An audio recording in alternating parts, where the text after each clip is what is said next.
The cheetah's spoor led us back to Pippa's territory on the Moluccas plain, where we found them intermingled with the fresh spoor of the lion. Therefore, I was not surprised that we could not find the family for a few days. Finally, Stanley spotted a cheetah trotting, growling toward him from the direction of Mile 5. Surprised by this, he called me. On seeing me, the cheetah leapt around in a strange manner and then kept running through the bush with frequent stops to make sure we were following. But it never let me come close enough to identify it. While engaged in this wait and catch game, the cheetah flashed two guinea fowl and jumped into the air and catch them, but missed both times. I assumed the cheetah must be Pippa, having hidden her cubs from the lions and wanting me to lead them, so I struggled on for 15 minutes. But then I had become very worried, as never before had Pippa left the cubs alone and gone such a long distance away from them. At last I nearly caught up with the cheetah, but was still too far to identify it. There was no sign of the cubs. Fearing the worst, I called Pippa. Instantly, the cheetah bolted toward the Molucca, jumped across, and disappeared. Now it dawned on me that this must be Billy, since Pippa would never behave like this. I was very happy to see Billy so fit after having lived on her own for 8.5 months. She was in Pippa's territory, but this could be explained by the presence of a labor gang working along her frontier, and this might well have frightened her and caused her to cross it. Later on, we found the family within half a mile, all well. There were quite a lot of animals to hunt, and Pippa tried her best to stalk a herd of ground, but she could never get close enough as all the cover was now burned. Again, I wondered that what would happen if she were to meet Billy. Next morning, I found the family close to the place where Billy had disappeared, and all were looking around frequently as though waiting for something. They were 6 miles from the camp, close to the road. The following morning we covered the distance by car and parked about 400 yards off the road, when we spotted a herd of grunt running toward us. Soon after, the family appeared. While we prepped the food for the family of Pippa, she vanished, but she seemed to have ordered the cubs to stay put so effectively that I had to carry them a meat. So they had watching me cutting it up. While they tucked in, Pippa reappeared and sat down near a bush some 50 yards away, calling the cubs in a low voice. She was panting heavily when I took meat to her, and I noticed blood on her right front paw and on her mouth. She was very irritable and wouldn't allow me to examine her food, but kept on looking towards the road and did not touch the meat. Soon she left and settled near the road. Meanwhile, I had sent the men to search for the kill. When they returned without having found one, I took milk over to Pippa. Now I understand her behavior. I found her guarding the carcass of a young grunt which she had suffocated. She had obviously tried to make what had happened clear to me by leaving the kill and calling to me to explain that she did not like leaving the carcass next to the road, but I had failed to understand her. I carried the kill far into the plain where she could eat it undisturbed by possible traffic. As soon as the cubs spotted in a dance around it, very excited, and people let them play with it for a long time. When they failed to open the carcass, she demonstrated the best way to do it by starting between the hind legs, where the skin is soft and there are no bones. I was fascinated by Somba's behavior. As soon as I moved toward the kill, she charged more fiercely than she had ever done before, speeding with lowered head and striking at me rapidly with both front legs simultaneously. I retreated carefully backward, step by step, with Somba following me and striking repeatedly. But when she saw her brothers busy at the kill, she rushed over so as not to miss anything and chased them off. To compensate the boys, we offered them the meat we had brought, only to see Somba coming quickly along to get her share, which she even took from my hand. When I moved again towards the kill, she almost dropped the meat out of her mouth to strike at me and stop me from being a step farther. She repeated this performance all day until we left. Poor Somba! I sympathized with her confusion. Here I was, one moment the trustworthy provider of food who fed her daily with well-prepared meat, and then the next moment I violated her wild instincts which urged her to defend a natural kill. So, torn between two impulses which she could not reconcile, she changed instantly from a friendly creature eating out of my hand into a very dangerous wild cheetah. All this was arranged by being not only female, whose defensive instincts are more developed than those of the males, but also by knowing that she was physically weaker than they, which made her very alert to being left out of anything the brothers might have got hold of. It was because of this that she appeared unjustifiably greedy. So as not to encourage her aggressiveness, I made a point from now on of always feeding her first and letting her have the pieces she preferred. I learned a lot of Pippa about how to handle all her cubs. She respected their different characters but disciplined them so with great tact. Lately, Somba had seemed to be at war not only with me but with the whole family. She behaved so dangerously that I sometimes even contemplate having to destroy her by watching her. Pippa coped with her belligerent daughter, always managing in the end to put her at ease. I realized that I had no right to interfere. The more I knew of Pippa, the more I loved her. She had fully developed her endearing character only after she had borne cubs. How she succeeded in adjusting herself to their constant challenges without losing her own aloof personality fascinated me.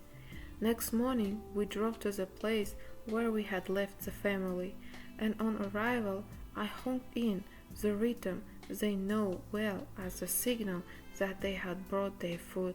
Soon 2 fully grown cheetah and 3 cubs came rushing toward us. The cubs remained near the car while the others continued at top speed to a lagga some 400 yards away, where they disappeared in the undergrowth. I soon realized that what I had seen was Pippa chasing Billy. Even though we were right in Billy's territory, she must have heard the familiar honking signal and come trustfully along, only to collide with Pippa, who now treated her as a rival.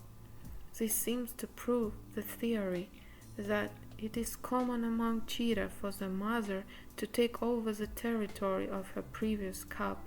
I was sorry for Billy, and could only hope that once the weather had improved, her mother would return to her own hunting grounds. After Pippa had come back, panting from her successful chase, we fed the family on the remains of the grand kill. Again, I found it interesting that today Somba did not object my holding out the meat for her, which obviously she no longer regarded as a natural kill, for it was cut up and no longer fresh. Then we tried to trace Billy's spoor, but she had no luck on the muddy ground along the Laga. We had named it as Hank's Laga, after one of George's assistants who had once had to spend the night there inside his small car when he got bogged crossing the Laga. He had been basic all night by pride of lions, as well as stung by myriads of mosquitoes, and on top of all of this had to walk at daybreak the 5 miles to Leopard Rock to get help to pull the car out of the Laga. Water ran in the Hank's Laga only during the rains, but small puddles remained throughout the year and were the only water supply between the Murera and Mulika rivers, which ran parallel to each other on a distance of 7 miles. Since the plains on the other side of the Laga were at present the only comparatively dry ground in the surrounding marshes, many animals congregated here, including predators, who found good cover along the Laga's undergrowth. I could only pray and rely on Pippa's cleverness to keep her cubs out of trouble. Later in the afternoon I had to drive to Leopard Rock, and on the way saw Billy on a termite hill within half of a mile of the place at which she had disappeared in the morning. She watched me calmly as I walked up to her, and only when I came within touching distance did she snarl, and even then she did not stir. I chatted in a low voice in the way I had often talked on her in the past, and walked around to see if she were pregnant, but I could not judge this while she was laying down. It was now 9 months since the last time I had a really good look at her. What more could I ask than that she still trusted me and treated me as a friend, even though I was no of immediate use to her? The rain now increased so heavily that driving became impossible. One late afternoon, returning from the cheetah, we were crossing the flooded Mulika River when in the middle of the raging torrent there was a splatter, and the engine stopped. The water was rising rapidly, and in spite of being drenched to the bone, we sweated for 2 hours as we pushed the Land Rover inch by inch onto the road. By then it was pitch dark. 2 lions had been roaring uncomfortably near and had probably been amused watching us. The poor cheetah had more than their share of the rains and were hardly even dry. They were often in the irritable mood. We watched them many times during the cloudburst, huddling together and keeping their backs against the storm. But as soon as the worst was over, the cubs quickly regained their playful spirit and chasing each other through the puddles. Elsa gave us a good splash. After another night of non-stop rain, we met the family within half a mile of the camp. To get there, they must have crossed the flooded, crocodile-infested Vasarongi. How they had done this, I could not imagine, as the stream was now far too wide to jump across, and even we, when wading through it earlier, waist deep in hanging on the branches, had almost been swept away by the strong current and had had to turn back. I could not understand why Pippa made no effort to come into camp, where she knew there was meat, but instead sat put where we meet her until she turned in the opposite direction to hunt for herself. A few days later, we found her again near the Hans Laga, stalking a grand gazelle during a heavy downpour. After an unsuccessful chase, she settled on one of the few patches of high ground surrounded by 3 inches of water. It had taken us 4 hours, plodding and splintering across the muddy 6 miles with our heavy loads, to reach the place, but I wanted to make sure that the family would not starve during these trying weeks. After they had devoured the meat, the cubs climbed up a slippery tree. Tina, excelling himself true to form, he often spent a long time on these lofty lookouts, partly to keep his feet dry and partly to search for prey. Somba was also very good at spotting anything moving, and only Big Boy was too lazy to exert himself, but he was the most good-natured of all of them. Poor Pippa was now often unlike herself and grumpy from fatigue owing to having to hunt and keep her cubs safe. Her frequent yawns showed how worn out she was, and she was much too tired to play with her children. But not only Cheetah had a tough time during these ledges. Once we were led by vultures to a newly born buffalo calf lying in 4-inch deep water. It must have been born during a storm and drowned. All animal life was changed by the floods. Never before had I realized that even scorpions could swim until we watched one paddling through a puddle. Instead of the nerve-failing francolins, which were ordinarily far more numerous here than anywhere else, there were no large flocks of European stork and marabou picking up tadpoles and frogs from the marshes. Even the porcupines abandoned their safe hiding places, and we surprised a pair under a rocky ledge, far too narrow to protect them from an enemy, although they tried their best to frighten us by rattling their quills. Not to my comfort, I found myself hostess to a red spitting cobra which tried to keep dry behind the door of my dining hut, where I found her coiled up when I wanted to close the door. She remained there persistently for 3 days, in spite of all my efforts to poke her out with a long stick without letting her spit venom into my eyes. But far more upsetting was the fact that my cook, having by now had enough of the rains, bolted. I could not blame him, since the Vasarongi, which normally runs 6 feet below my camp, was now level with it, and did not flood the huts as it had done during the previous rains, only because the men had cleared its banks of a thick vegetation which had them slowed the flow of water. With no transport, it was difficult to get a new cook, and I had to waste precious time keeping camp life going. This was especially tiresome, as it now took us the most the day to cover the 7 miles to help the cheetah on the Hans Plains. Our small herd of goats installed at the abandoned Kinmare Lodge was dwindling rapidly, and we could not afford to risk the meat going bad in the humid weather if we carried it all day and did not find the family. So I often went ahead with Local to look for them, and then he returned to the camp to pick up the meat and to collect Stanley to help carry it. Chapter 5. Pippa meets Billy again. One morning, when crossing the Mulika at mile 5 on our way to the family, we heard the agitated chatter of wayward monkeys. Soon after, we saw a cheetah head peeping through the grass some 100 yards off the road. It was Billy, on the boundary of her territory, fearing that she might be starving owing to the heavy rains. I took a leg of a goat, walked within 2 yards of her, and dropped it.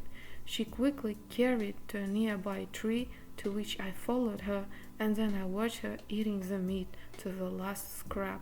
She proved to be quite an expert at crunching even the leg bones of a goat, and by I could judge how hungry she had been. She was in excellent condition, and her coat was now so dark that I had mistaken her at the first glance for Tatu. To be able always to identify Pippa's families, I had taken photographs of the rumps of all her cubs to show the spots at the root of their tails, where they often grew into a solid line of up to 8 spots. Although this pattern varied individually, it never changed. and by this I knew I could recognize each cub even years later when their faces and habits might have altered. We then continued the Hans Plains a mile away, where we found Pippa. The family were playing happily in the sun, which was a rare treat in the now usually overcast weather. After all had eaten, I collected every scrap they left behind in case we will meet again Billy, and she might be in camp. As we neared the place where we had left her earlier, I called, and in response a cheetah had a perch above the grass about 500 yards away. Local and I approached cautiously, only to notice another cheetah next to it. They were Tattoo and Whitey. Tattoo charged instantly, so I dropped the meat scraps, which kept her busy for the time being. When Whitey went to join her, I saw that she was pregnant and ready to drop her cubs at any moment. Suddenly, I detected a third cheetah racing along, and purr, purr. Billy seemed overjoyed to meet her sisters. She only got a friendly welcome from Tattoo, both licking and purring and dancing around each other. Whitey kept her distance and growled fiercely whenever Billy tried to get near her. But she was not to be so easily put off, and did her best to disarm Whitey, meowing softly and rolling onto her back, only to get another rebuke in response. Determined as Billy was to win her sister over, Whitey was equally determined to keep her at a distance. In the process of trying to outwit each other, both moved gradually some 100 yards away to a tree where Whitey settled herself, panting. It was touching to watch Billy, using all her strength and tact, creeping nearly inch by inch until she succeeded in getting within 2 yards of Whitey, where she too sat down. During these maneuvers, Tattoo had made the best of her measured remains over scraps, and now she too rested a short distance away. During all this time, Local and I had remained absolutely still. Then, seeing the sisters settling down, we retreated slowly backward towards the road, hoping they would soon make friends. But Billy followed us until we crossed the Mulika River and were out of her territory.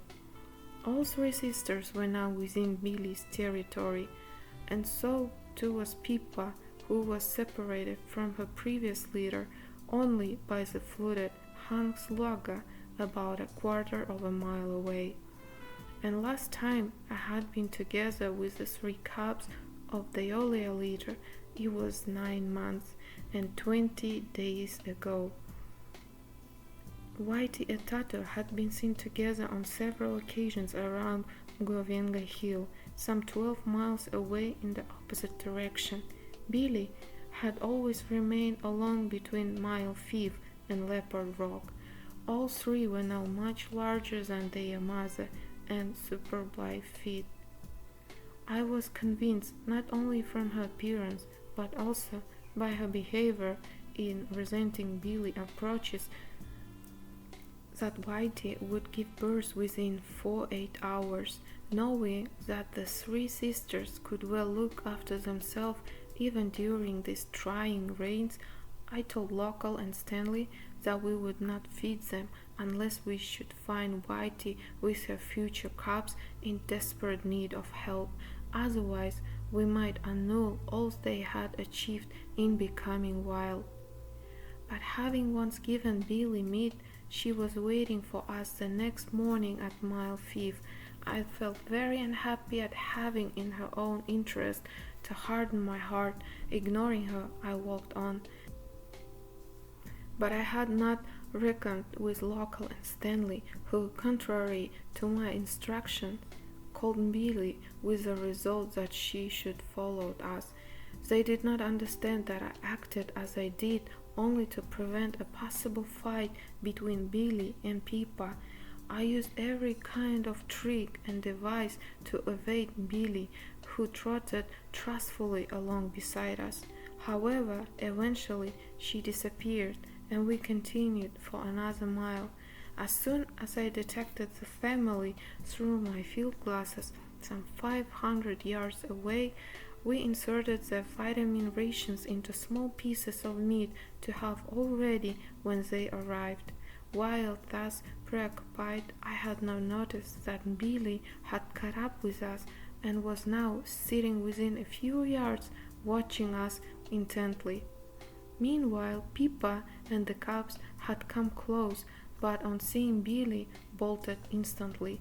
This surprised me, but only proved again how little I knew Pippa, because she had only run away to lead the cubs into safety. Now she returned to deal with Billy. Growling, she crouched her head lower than her shoulders, staring at her with deadly eyes, while Billy reacted in the same way. Desperately I tried to prevent a fight, which I was is no doubt would be won by Billy, as she was physically at an advantage, being bigger than Pippa, as well as morally as advantage in defending her territory. All my efforts to interfere were in vain, and the cheetah reached each other. Then, just when Pippa was ready to spring, Billy suddenly rolled onto her back and, uttering a soft moan, surrendered. Instantly, Pippa left her and went to the tree under which I had stored the tripe and intestines. Usually she did not touch with Sarah, but now she gobbled them up while Billy watched her from about 10 yards away. Meanwhile, I quickly rescued the meat kettles containing the vitamin rations to save them for the cubs, so that they might at least eat these. To my amazement, Pippa now joined the cubs, whom during the encounter she had ordered to sit still 100 or so yards away. Now she waited with them for me to bring the meat we had secured inside a basket hanging from the branch of a tree. While they were tucking in, Billy finished the scraps Pippa had left, and then moved quietly toward a herd of grunt that had appeared far away. I took a deep breath. Thank God, it looked as if there wouldn't be a fight, but I wondered if this only way a truce or if I had witnessed the final parting of Pippa and Billy. I knew that lion and wolves surrender to the victor in their fights for leadership. The wolf rolling on its back and exposing its throat as the most vulnerable part of its body, and the lion offering its belly. In both cases, the victor never takes advantage of this surrender, but is satisfied that his opponent had admitted defeat. I never realized until now that a similar code of honor existed between mother and daughter cheetah, where neither leadership nor the well-known submission of a cub to its mother could be the reason for the fight. What I had seen seemed to me to illustrate the innate law that a child cannot take action against its parents, however much, as is in this case, it might be morally in the right when justifiably defending its territory and also be physically the stronger. Unfortunately, where human beings transgress this law, homicide may take place, but surely one has to regard this as a perversion of natural law. Of course, one might argue that Billy submitted only because she sensed that Pippa would defend her tiny cubs much more vigorously than she would normally fight a rival. But this argument might well be invalid, as Billy could be pregnant, as Whitey was, and thus have a double reason, maternal and territorial defense, to motivate her actions. However one may be inclined to interpret Billy's behavior, it is interesting to note that for the next few days we never found her spoor nearer than a few hundred yards from Pippa, and that a labor gang later saw her several times along the road within a mile of the place where they had had their contest.